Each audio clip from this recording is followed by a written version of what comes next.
রাব্বুকা আল্লা তা'বুদু ইল্লা ইয়্যাহু ওয়া বিল ওয়ালিদাইনি ইহসানা।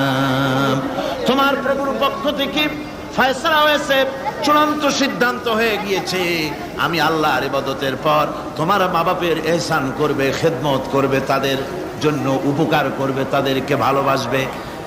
আল্লাহ রাব্বুল আলামিন বলেন মা বাবার সঙ্গে কেমনে কথা বলবে, তাদের সাথে কিভাবে আচরণ করবে, আল্লাহ তাও শিখিয়ে দিয়েছেন।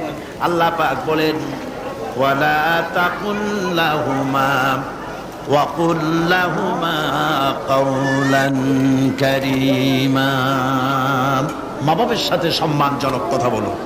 ওয়া কুল লাহুমা কাওলান কারীমা, সম্মানজনক কথা বলো, মাথায় ঝাঁকি দিয়ে রাগ করে চোখ মোটা করে কথা বলো না। তুমি সন্তান, তোমার জন্য